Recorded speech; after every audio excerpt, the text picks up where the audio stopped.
나라는 존재는 나의 선택의 결과가 아니다. 여러분 그렇지 않습니까? 여러분 성별을 여러분이 정한 것 아니지 않습니까? 나는 남자로 태어나고 싶다. 나는 여자로 태어나고 싶다. 그렇게 해서 된 것이 아니지 않습니까? 태어나고 보니까 이렇게 결정되어서 남자로 태어나 있었고 여자로 태어난 것 아닙니까? 무엇인가가 내가 태어나기 전에, 내가 존재하기 전에 이미 다 결정이 돼 있었어요. 여러분, 우리가 나는 대한민국 국민으로 태어나고 싶다, 우리가 정한 것 아닙니다. 태어나고 보니까 대한민국 사람이 되어 있었던 거예요. 그러니까 우리 삶이 거의 대부분의 것이 정해져 있어요. 나는 이런 부모 밑에서 태어나고 싶다, 뭐 그런 게 있습니까? 없죠. 그냥 부모를 내가 정할 수가 없습니다. 아니, 나는 김 씨나 박 씨나 이 씨로 태어나고 싶다, 그 성씨를 내가 정한 것도 아닙니다. 뭐 그렇다고 그래서 나는 고향이 뭐 어디 내 고향, 나는 서울 사람으로 태어나고 싶다, 그런 것도 내가 정할 수 없습니다.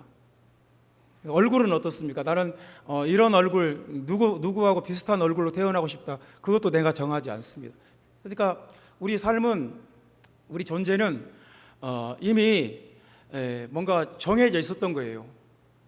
주권자 하나님의 뜻에 의해서 이미 많은 것들이 정해져 있어요. 뭐 한도 끝도 없습니다. 혈액형을 여러분이 결정했습니까? 피부색을 여러분이 선택했습니까? 여러분의 지문이나 홍채를 여러분이 결정한 겁니까? 이미 대부분 우리 존재의 거의 대부분의 것은 하나님께로부터 정해져 있어요. 그냥 감사함으로 받으면 돼요. 내가 선택한 것이 하나도 없어요. 거의 없어요. 태어나 보니까 거의 모든 것들이 이미 정해져 있었던 거예요. 여러분 그렇지 않습니까? 여러분 인정하죠? 이 말에 공감하죠? 그런데 내가 선택해야 되는 것도 있어요. 이건 참 중요한 문제인데요. 그럼에도 불구하고 내가 선택해야 되고 내가 결정해야 되는 문제도 있는데, 이것은 전적으로 내 선택의 결과예요. 그건 뭐냐면 어떤 사람이 될 것인가 하는 거예요.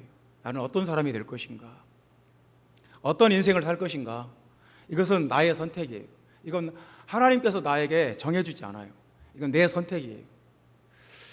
그러니까 이건 내 인생의 숙제고요. 누가 대신해 주지 않아요. 하나님께서 너는 이렇게 살아라, 너는 이런 사람이 되라, 딱 정해주지 않아요. 이건 전적으로 나의 선택이고 내 결정이에요. 내 노력 여하에 달렸어요. 그 누구도 이것을 대신해 주지 않아요. 그러니까 내가 어떤 사람인가에 대해서는 내 책임이고, 내가 어떤 사람인가에 대해서는 누구 탓을 할 수가 없어요. 나는 어떤 것들은 다 정해져 있는 것 같지만 또 어떤 부분들은 내가 결정하고 내가 선택해야 돼요. 그래서 일평생을 아주 무가치한 사람, 쓸모없는 사람으로 살 수도 있고요. 아주 귀하고 고귀한 사람, 정말 없어서는 안 될 사람, 이렇게 살 수도 있고요. 그냥 있으나 마나한 사람으로 살 수도 있고요. 그러니까 어떤 사람이 될 것인가는 내 결정이다, 내 선택이다. 우리가 내가 선택할 수 없는 것과 내가 선택할 수 있는 것을 구분하는 것도 지혜예요. 이것은 내가 마음대로 할 수 없구나, 이것은 내 뜻대로 안 되는구나, 그럼 받아들여야 돼요. 근데 이 부분은 내가 선택해야 되고 내가 결정해야 되고 내가 노력한 만큼 달라지는구나, 그것이 뭔지를 알아야 돼요. 하나님과 사람 앞에서 내가 어떤 사람인지는 감출 수가 없어요. 다 드러나게 돼 있어요. 그냥 괜찮은 사람인 척, 그것도 몇 번이죠. 이제 계속 하면 결국 드러나요. 절대 효과적이지 않아요. 그래서 내가 어떤 사람인가에 대한 것은 참 우리에게 중요한 문제예요. 내가 어떤 사람인가, 내가 어떤 사람을 살 것인가, 이 문제처럼 중요한 문제가 없어요. 참 여러분, 사람들이 여러분들을 다 싫어하고 여러분들을 보면 막 고개를 막 흔들고 막 인상 쓰고 그러면 좋겠어요? 참 굉장히 괴로울 것 같아요. 내 가족들이 나를 보면 막 싫어하고 막 나를 피하려고 그러면 좋겠어요? 얼마나 그 인생이 슬프고 비참하겠어요. 내가 어떤 사람인가는 정말 중요한 거예요. 하나님 앞에서 내가 어떤 사람인가 정말 중요한 거예요. 하나님께서 나를 보시면 너무너무 기뻐하시고, 너 정말 마음에 들어, 너는 정말 내 마음을 시원하게 하는 사람이야, 너는 정말 내가 너를 보면 너무 기뻐서 어쩔 줄을 모르겠어. 그러면 얼마나 좋겠어요. 하나님께서 나를 보실 때 답답하고, 네가 언제까지 그러고 살래? 그런가면 참 큰 문제죠. 오늘 그 사도행전 17장에는 사도 바울이 복음을 전한 세 개의 지역이 나와요. 이제 빌립보를 떠나서 데살로니가에 복음을 전했고, 베레아에 복음을 전했고, 그리고 이제 아테네, 헬레니즘의 문화적 수도인 아테네에 복음을 전했습니다. 그런데 각 지역마다 세 종류의 사람을 매치를 시켰어요. 그래서 이제 오늘 본문에는 이제 세 종류의 사람이 나옵니다. 그래서 이제 오늘 이런 본문을 통해서 우리가 생각을 해야 돼요. 나는 어떤 사람이 될 것인가. 이미 2000년 전에 하나님의 복음을 들었을 때 또 하나님 앞에서 이 세 종류의 사람이 나타났어요. 그러면 이제 이렇게 하나님의 말씀 앞에서는 사람이 세 종류로 판단이 되는구나. 나는 어떤 사람이 될 것인가 생각을 해봐야 됩니다. 성경은 우리에게 자꾸 생각을 하게 만들고 뭔가 도전을 하게 만들어요. 성경은 우리에게 어떤 답을 주기도 하지만 답을 주기 전에 또 생각하게 하기도 합니다. 그러니까 우리는 성경을 읽을 때 많은 것들을 생각을 해야 돼요. 17장 5절 말씀 우리 다 같이 읽어봅시다. 17장 5절 말씀 다 같이 한번 읽어보겠습니다. 어떤 사람이 나오는가 한번 봅시다. 그러나 유대인들은 시기하여 저자의 어떤 불량한 사람들을 데리고 떼를 지어 성을 소동하게 하여 야손의 집에 침입하여 그들을 백성에게 끌어내려고 찾았으나, 불량한 사람들이 나옵니다. 불량한 사람들이 나오는데요. 시장에 건달이나 조폭이나 아니 깡패 같은 이런 불량배들이 이 시대에도 있었던 거예요.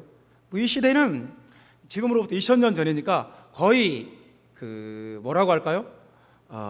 우리나라로 말하면 이제 고구려 백제 신라가 막 시작되던 그런 때예요. 까마득하죠. 근데 그런 시대에도 시장에 불량배들이 있었어요. 그러니까 이제 어느 시대에나 이런 사람들은 있다. 이런 사람들은 자기 혈기와 충동으로 사는 사람들이에요. 깊이 생각하고 어떤 자신의 지성을 활용하는 사람들이 아니에요.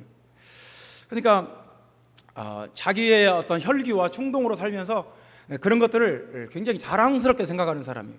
나는 생각 많이 안 한다. 나는 아주 단순하고 나는 솔직하고 나는 정직한 사람이다.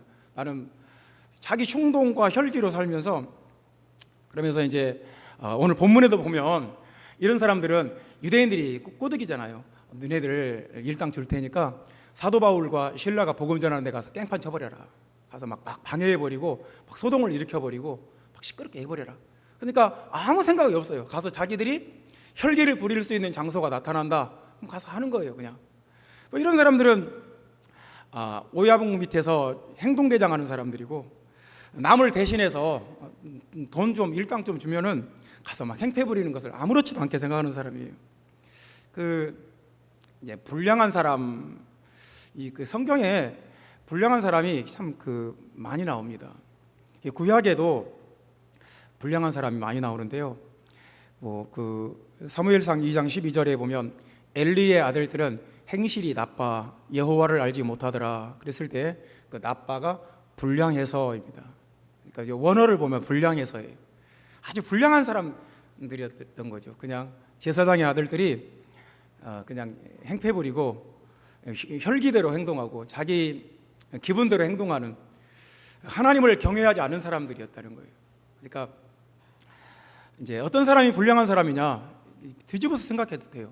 하나님을 알지 못하고 하나님을 경외하지 않고 하나님이 눈에 안 보이니까 그냥 세상 사람들을 다 자기 밑으로 보고 아주 건방지게 행동하고 이렇게 되는 거죠. 이런 사람들을 보고 성경은 불량하다, 불량한 사람이다 그럽니다.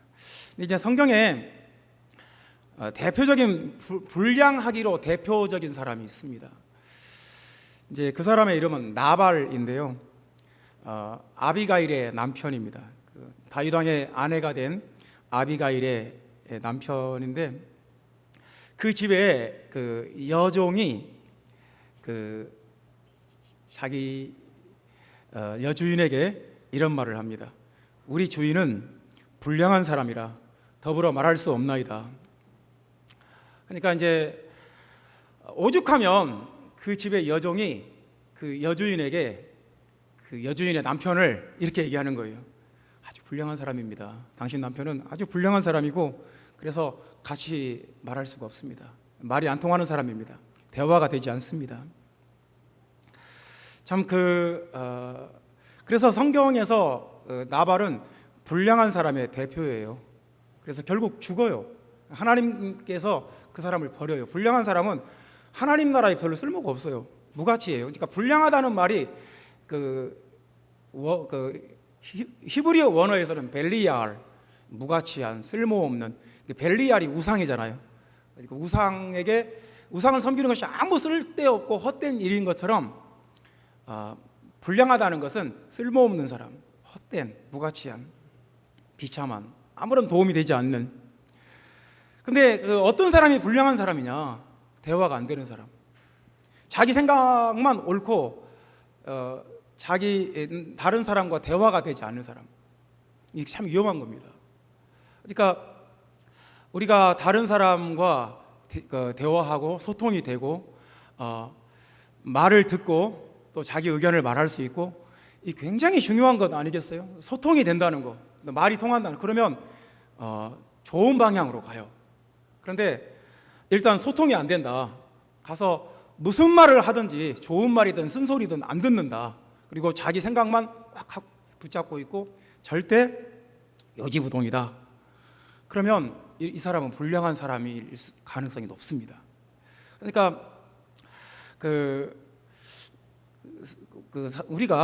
내가 가족들하고 소통이 안 되는 사람이다. 참 큰 문제인 거예요. 내가 사회생활하는데 소통이 잘 안 되고 말이 잘 안 통하는 사람이다. 고집불통이다. 참 큰 문제예요. 하나님 나라에서 이런 것들이 심각한 문제예요. 이제 성경은 이런 사람을 보고 불량한 사람이다. 그러니까 불량한 사람은 자기가 불량한지를 몰라요. 자기가 소통이 잘 안 되는 것도 잘 몰라요. 자기는 아주 옳고 자기는 굉장히 의롭다고 생각해요. 그렇기 때문에 잘 안 들어요. 이런 사람이, 성경에서는 이런 사람을 불량하다, 아주 불량배 같은 사람이다, 아주 건달 같은 사람, 그렇게 말씀하는 겁니다. 신약에서도 불량한 사람이 나오는데, 어떤 사람이 불량한 사람이냐? 마음에 악을 쌓아두는 사람이, 계속 악을 쌓아가는 사람. 이 마음속에 악한 귀신이 자꾸 그 사람 마음속에 악한 생각과 악한 감정과 교만한 마음과 이런 것들을 자꾸 쌓아가요. 그럼 이 사람은 불량한 사람이 되는 거예요. 그러니까 이제 신약에서 불량한 사람은 뭐냐면 마귀에게 이용당하기 딱 좋은 사람. 아무 생각이 없어요. 자기 충동과 혈기만 남아가지고 마귀가 조금 이렇게 자극을 주면 그냥 바로 마귀가 원하는 대로, 귀신이 원하는 대로 막 행동을 해버려요. 빛보다 어두움을 더 사랑하는 자 불량하다고 그랬습니다. 요한복음 17장 15절에는 악에 빠진 자, 그냥 주기도문에도 보면 우리를 악에서 건져주시라고, 악에 빠지지 않게 해주시라고 그 기도가 있지 않습니까? 예수님도 요한복음 17장 15절에 보면 자기 백성들이 악에 빠지지 않기를 기도합니다. 하나님, 내 형제자매들이, 내 백성들이 악에 빠지지 않도록, 그냥 악에 빠져서 거기에 잠겨 있어요. 그래서 이런 사람들은 이제 마귀가 시키는 대로 하는 사람이 되는 거죠. 바울은 기도할 때 이런 기도를 했어요. 악하고 불량한 사람들에게서 나를 건져 주시옵소서. 이 불량한 사람들은 말이 안 통해요. 일단 말이 안 통해요. 그리고 무조건 싸우려고 달려들어요. 같이 싸우려면 내가 품위가 떨어져 버려요. 그래서 말도 안 통하죠. 같이 싸울 수도 없죠. 이 어쩌겠어요? 바울이 기도하는 거죠. 하나님, 그런 사람에게서 나를 건져 주시옵소서. 하나님이 건져 주시는 수밖에 없어요. 뭐 그냥 어떻게 하겠어요? 그냥 그 사람이 이렇게 나오니까 나도 똑같이 맞대응을 하겠어요? 이건 뭐 방법이 없어요. 하나님, 이런 불량한 사람들로부터 나를 건져 주시옵소서. 이 무익한 사람, 무가치한 사람, 이 사악한 사람, 하나님께도 그렇고 사람들에게도 그렇고 자기 자신에게도, 자기 인생도 평생 아무런 그 유익이 없어요. 자기 자신에게도 해로워요. 그래서 이 불량한 사람은 마귀가 딱 좋아하는 사람이에요. 마귀가 이런 사람을 원해요. 마귀가 이런 사람을 쓰기에 딱 좋거든요. 혈기만 살아가지고 충동적으로 행동하고 이러면은 그냥 마귀가 쓰기에 딱 좋은 사람이 되는 거죠. 참 이렇게 이런 사람이 되면 불행하지 않을까요? 유대인들에게 동원되어 가지고 가서 내가 오늘 내일 일당 줄게. 가서 바울이 복음 전하는 데 가서 깽판 치고 소동을 일으키고 시끄럽게 해버리고 방해쳐버려라. 그대로 가서 해요. 바울이 베레아라고 하니까 또 베레아까지 쫓아와서 막 또 그 짓을 해요. 불량한 사람이에요. 하나님 앞에서 불량한 사람이다. 이건 참 무서운 일 같아요. 우리는 예수를 믿는 것은 이렇게 악에 빠지지 않고 마귀의 도구가 되지 않고 하나님의 도구가 되고 하나님의 인도함을 받고 아주 귀한 사람 되려고, 아주 소중하고 존귀한 사람이 되려고 예수를 믿는 건 아니겠습니까? 그러므로 성경에는 이렇게 불량한 사람이 나와 있어요. 그냥 뭐 말이 안 통하고 그냥 매너도 없고 뭐 이렇게 답이 없는 사람들이 성경에 있어요. 우리는 어떤 사람인가? 하나님께서 나를 보실 때 내가 어떤 사람일까? 우리는 하나님을 경외하는 사람, 그리고 다른 사람의 말을 잘 듣고 소통하는 사람, 그리고 모든 일에 다른 사람을 배려하는 사람. 이렇게 하면 얼마나 좋을까요? 하나님이 얼마나 기뻐하실까요? 여러분들의 가치가 얼마나 올라갈까요? 그렇게 되시기를 주 예수님의 이름으로 축원합니다. 두 번째 사람입니다. 또 어떤 사람이 나와 있냐면 11절 말씀 다 같이 읽어봅시다.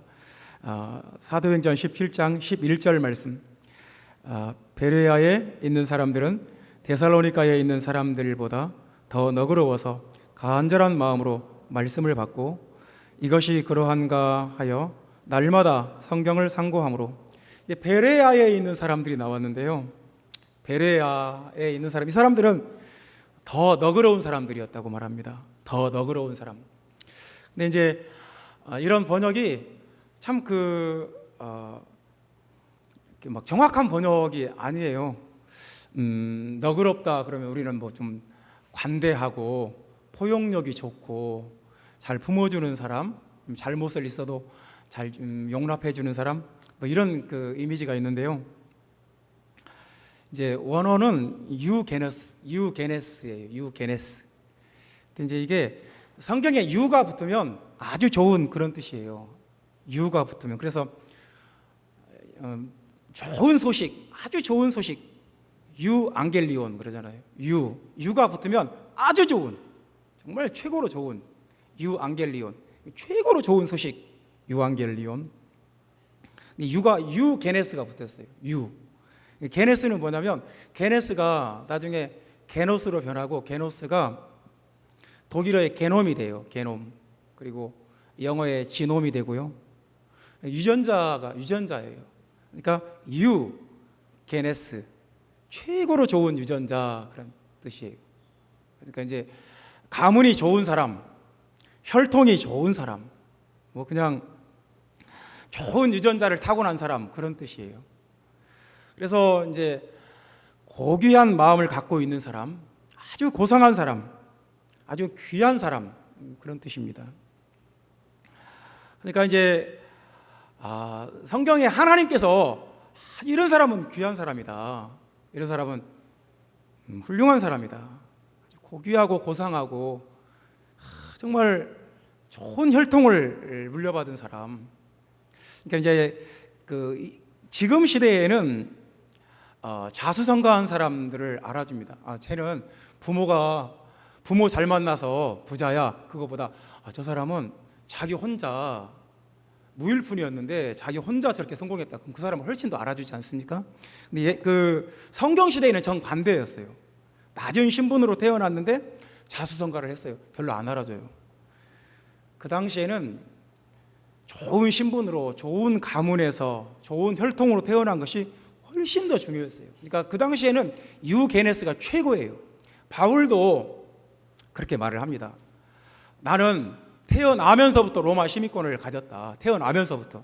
천부장이 그러잖아요. 나는 돈 주고 샀다. 나중에. 그러니까 그 차이가 있는 거예요. 태어나면서부터 로마 시민권자인지 아니면 나중에 돈 주고 샀는지 이게 차이가 있는 거예요. 그 당시에는 유게네스가 최고예요. 나면서부터 부자고, 나면서부터 왕이고, 나면서부터 아주 귀한 신분으로 태어나고, 나면서부터 로마 시민권자고, 이게 굉장히 중요한 시대였던 거예요. 이제 불량한 사람과 고귀한 사람의 차이는 하나님의 말씀을 대하는 그 태도에서 판가름이 돼요. 하나님을 대하는 태도. 그래서 어떤 사람이 고귀한 사람이냐? 하나님의 말씀을 간절한 마음으로 받았다는 거예요. 하나님의 말씀을 간절한 마음으로 받았다. 그러니까 이런 사람이 하나님께서 보실 때 아주 고귀한 혈통의 사람이고 고상한 사람이고 귀한 사람이고, 우리 이렇게 돼야 되지 않겠습니까? 이 간절한 마음은 이제 원어는 자발적인 마음을 가진 거예요. 자발적인, 그냥 알아서 하는 거예요. 그냥 너희들 지옥 가고 싶지 않으면 말씀 들어라. 너희들 저주받지 않고 축복받고 싶으면 하나님 말씀 들어라. 그래서 억지로 되는 게 아니에요. 하나님 말씀이 너무 좋아요. 그래서 찬양하는 게 너무 좋고요. 하나님께 예배드리는 게 너무 좋아요. 그래서 자발적이에요. 자원해서 하는 거예요. 이게 이런 마음이, 이런 태도가 하나님 나라에서는 굉장히 중요해요. 예배 시간에 핸드폰 보지 말아라. 참 이걸 어떻게 뭐라고 하겠어요. 근데 하나님의 말씀을 듣고 싶은 그 자발적인 마음이 있어야 돼요. 이게 참 중요해요. 여러분, 자발적인 마음이 없으면 가치가 확 떨어집니다. 우리 아이들이 제 생일 때 선물도 주고 그래요. 근데 자발적인 마음이 없이 했다고 합시다. 또 아버지 생일 들어갔어. 또 돈 나가게 생겼어. 정말 카드값도 많이 나오는데. 그래서 억지로 해요. 아버지 선물 이거 사왔다고. 그러면 받는 사람이 그걸 알까요, 모를까요? 이거 지금 자발적인 거구나, 억지로 하는구나. 알까요, 모를까요? 알아요. 그래서 억지로 하는 거다 그러면 정말 아무 의미가 없어요. 힘들어요, 이제. 근데 작은 거를 하더라도 아빠 사랑한다고, 아버지 이게 선물로 이거 가져왔다고, 그러면 그게 귀한 거예요. 자발적인 마음이 있느냐 없느냐가 하늘과 땅 차이예요. 이게 하나님 나라에서 귀한 사람이면, 고귀한 사람은 자발적인 마음이 있어요. 예배를 드리자, 찬양을 하자, 기도를 하자, 좀 똑바로 하자, 이런 게 아니에요. 자기가 하나님께 사로잡혀가지고 하나님의 성령에 붙들려서 자발적으로 해요. 원해서 해요. 즐거워서 해요. 하나님께서 이것을 아실까요, 모르실까요? 아세요. 형제자매 여러분, 우리에게 이런 마음이 있어야 돼요. 하나님의 성령의 역사로 여러분 안에 하나님을 향해서 간절한 마음, 자발적인 마음이 일어나기를 예수님의 이름으로 축원합니다.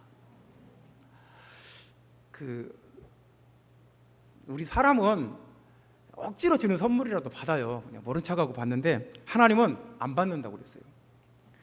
고린도후서 9장 7절에 보면 각각 그 마음에 정한 대로 할 것이요 인색함으로나 억지로 하지 말지니, 안 받겠다는 거예요.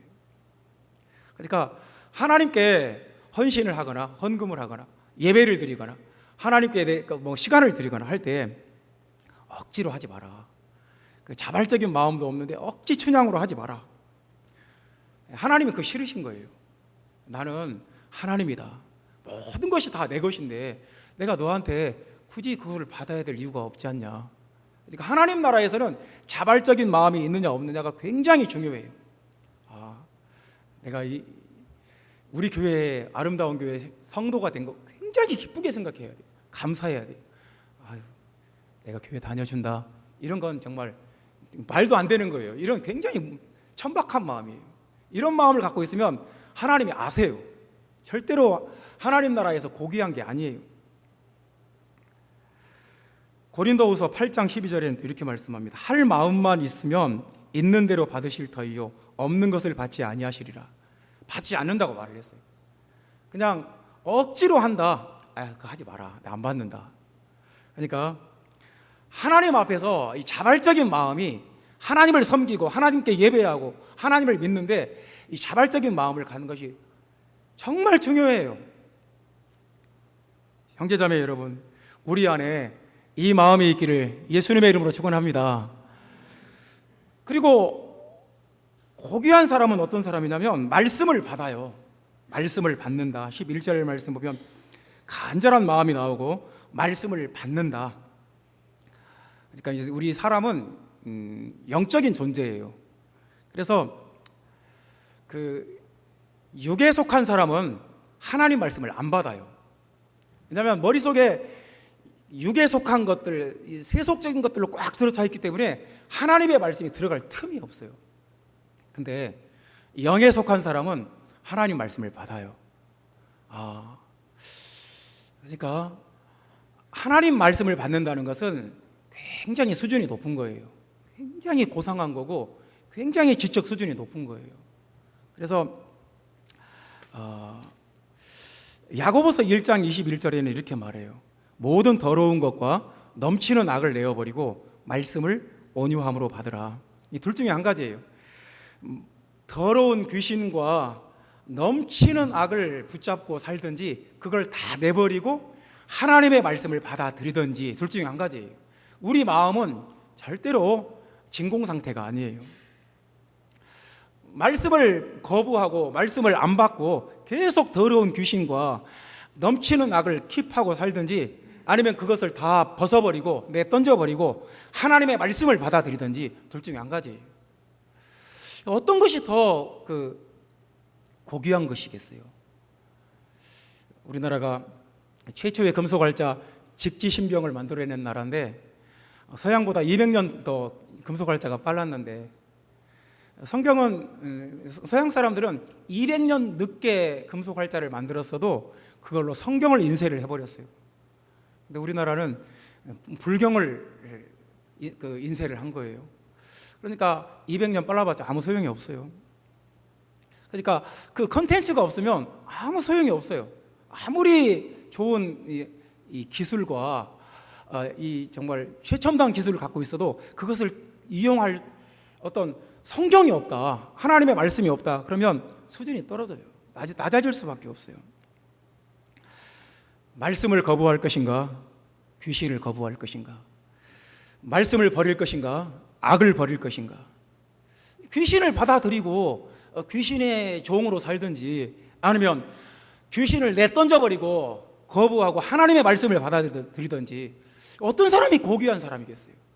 귀신에게 노예가 돼가지고 귀신의 도구로 쓰임받는 사람은 얼마나 천박하고 얼마나 더럽고 얼마나 추악한 삶을 살겠어요. 형제자매 여러분, 말씀을 받아들이는 것이 고귀한 것이고 귀한 것이고 아주 정말 존귀한 거고 영광스러운 것입니다. 말씀을 받는 여러분 되시기 바랍니다.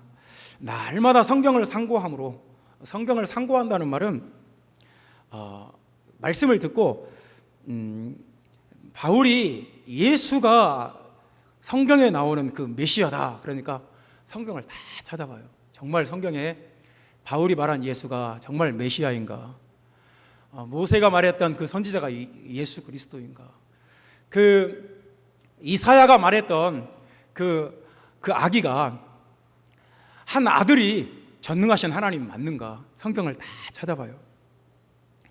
이런 것이 굉장히 고상하고 귀한 거예요. 형제자매 여러분, 하나님 나라에서 하나님과 사람 앞에서 고귀하고 고상하고 존귀한 사람 되시기를 예수님의 이름으로 축원합니다. 세 번째 사람입니다. 이제 이 사람은 아테네에 이런 사람이 많았어요. 아테네에 많은 사람인데요. 22절 말씀 우리 다 같이 읽어봅시다. 바울이 아레오바고 가운데 서서 말하되 아덴 사람들아 너희를 보니 범사에 종교심이 많도다. 종교심이 많다는 말이 좋은 뜻이 아니에요. 뭐 경건하다 그런 뜻이 아니고요. 원어는 귀신을 두려워한다 그런 뜻이에요. 미신적인 사람. 그러니까 막 유난히 막 귀신을 본다 그러고 귀신이 뭐 한 소리가 귀에 들린다고 하고 부엌에도 귀신이 있다고 화장실에도 귀신이 있다고 하고 유난히 막 그 귀신에 대해서 예민한 사람들이 있잖아요. 미신에 빠져 사는 사람. 그냥 막 항상 막 오늘의 운세 보려고 하고 점쟁이한테 찾아가서 점치려고 하고 미신에 빠져 사는 사람. 안 좋은 뜻이에요. 종교심이 많은 사람. 이 본문에서 좋은 뜻으로 쓰인 말이 아니다. 데미도 다이몬, 이 귀신을 두려워하는 사람 그런 뜻입니다. 여러분 아테네는 지금도 그리스의 수도인데요. 아테네는 대단한 그 당시에는 아테네가 하나의 그 폴리스였으니까요. 도시국가였으니까요. 아테네는 대단한 나라예요. 왜냐하면 민주주의의 발상지예요. 그러니까 전 세계가 뭐 우리나라 생각해보세요. 고구려 백제 신라 국민들이 투표해서 대표자를 뽑고 국민들이 투표해서 어떤 안건을 중요한 안건을 국민 투표로 정하자. 이게 우리 조선 그 일제 시대 끝나고 그 다음에 하여튼 20세기에 시작되지 않았을까요? 근데 우리나라가 고구려 백제 신라였을 때 아테네는 직접 투표를 했어요. 국민들이 대표자를 뽑고 국민들이 중요한 안건에 대해서 직접 투표를 했어요. 민주주의가 시작된 곳이 아테네예요. 여러분 얼마나 2000년 앞서갔어요. 다른 나라보다. 철학의 본산지예요. 오늘 본문에 18절 말씀 보면 어떤 에피쿠로스와 스토아 철학자들도 바울과 쟁론할세. 이 철학의 학파들이 있었어요. 그러니까 철학의 본산지예요. 서양 철학이 여기서 시작됐어요. 헬레니즘 문화의 발원지예요. 그러니까 경주 토함산에 있는 그 석굴암도 헬레니즘의 영향을 받아서 그렇게 생긴 거예요. 그러니까 아테네는 대단한 사람들이고 대단한 나라고 대단한 문화고 지금도 아테네는 굉장합니다. 그 아테네 사람들은 지적인 사람들이에요.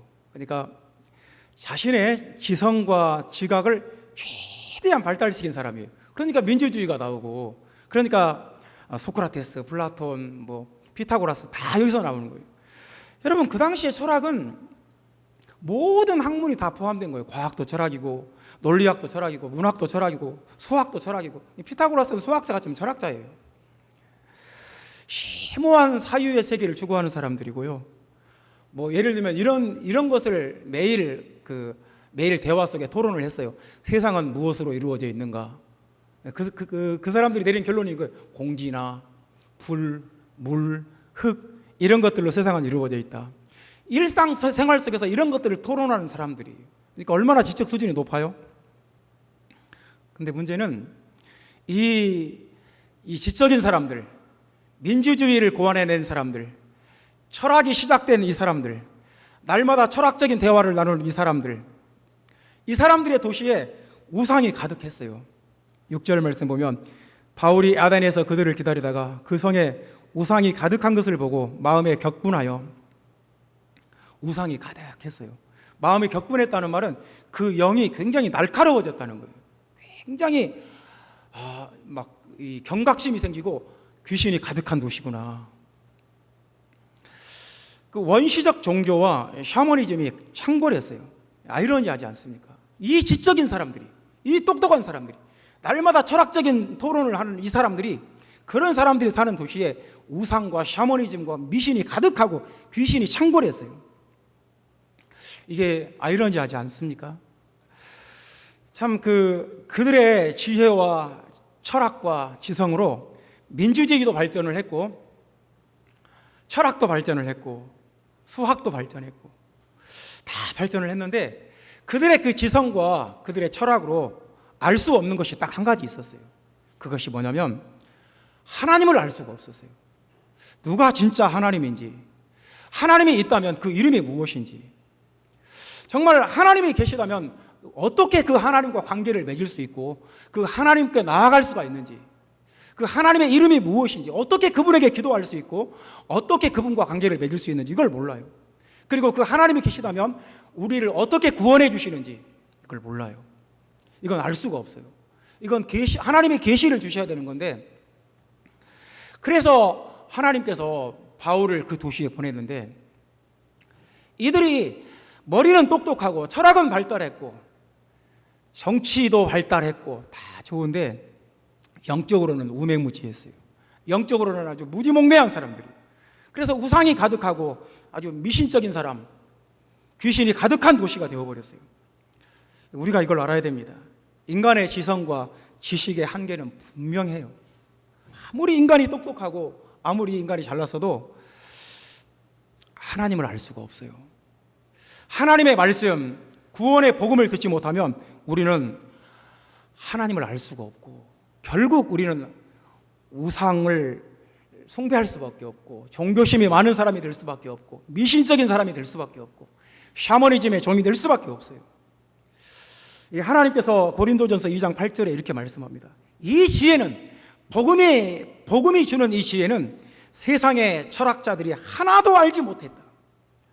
그러니까 복음 안에 있는 지혜, 예수 그리스도를 통해서 나타난 이 지혜, 하나님이 육체로 나타나셔서 우리를 구원하시는 이 깨달음, 이 지혜는, 복음 안에 있는 지혜는 이 세상의 철학자들과 이 세상의 관원들이 하나도 알 수가 없다. 알지 못했고 알 수도 없고 복음을 들은 사람만 알아요.